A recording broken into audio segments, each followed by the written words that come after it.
Part D. The force between a pair of charges is given by Coulomb's law. That's your inverse square law. A charge Q and another charge 4Q are placed. The coordinates x equals 0 and x equals L.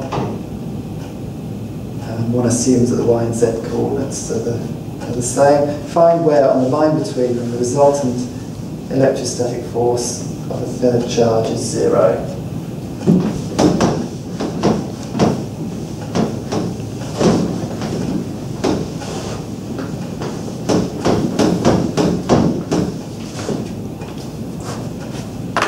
So we've got Q at x equals 0. We've got 4Q, and they're the same sign at x equals L.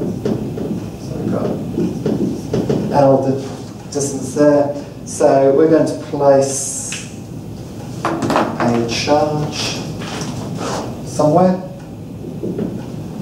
such that the electrostatic force on that charge is 0. Looks like just a straightforward summation of the Coulomb's laws. I don't see that there's a catch in that. Let's just call that Q. So force on Q, we're going to call this distance x. So this distance is L minus x.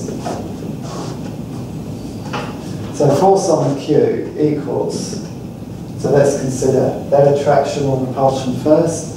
So it's going to be K, QQ over R squared, where R is the distance between that one and that one.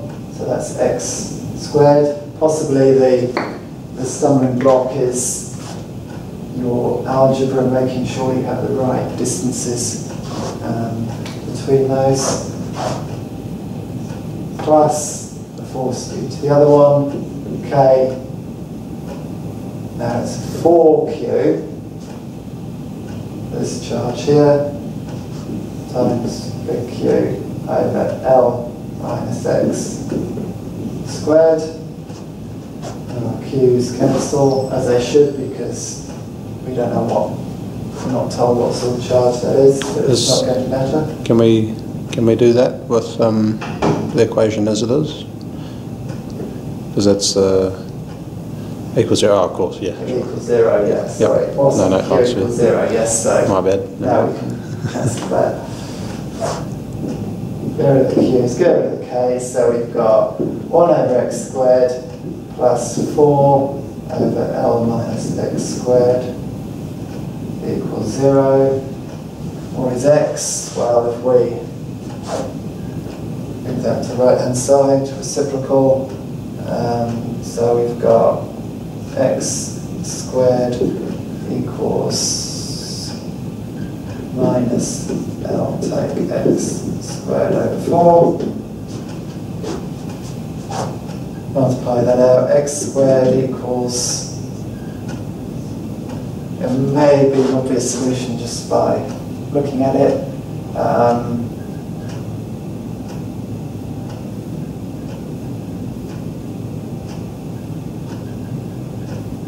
I don't know, let's square root it first. We're not going to turn that into quadratic, let's square, perfect square, perfect square. Much better idea, yeah.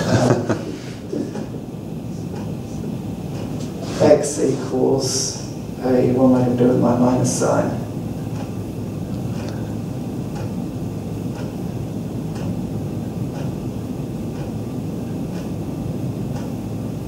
Can you do those operations before?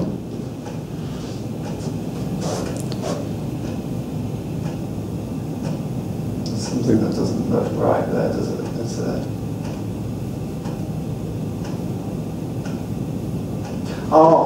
these are going different directions, of course. Right, yeah. okay, so there's a Stumbling minus block. on there. Yes, yes, force on Q, this one is If we make that way. positive, yeah. That one, well, it depends on the sign of Q, Yeah, but no. that one is that way. So Q are negative, then this would be a force that way. That would be a force that way. Therefore, we want That's it. It doesn't actually give what charges small q are or what we've chosen for large q, so as long as the directions are opposite. Right, so these are opposite, so we want to say that. So x squared will just equal. Yeah, let's do that again. So kq, q over x squared equals k 4q, q over l take x squared. Right, now we can do our. The L take x squared is the outside there, but yep, but yes. Now we can do Okay, that, so we've got 1 over x squared equals 4 over L take x squared. Now we can do a square root. Yep.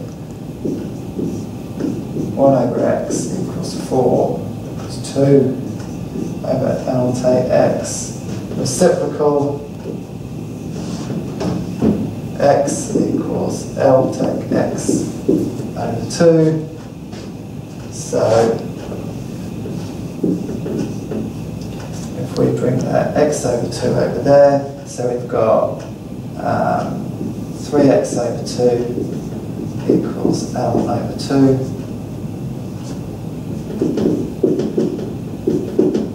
X is just a third L.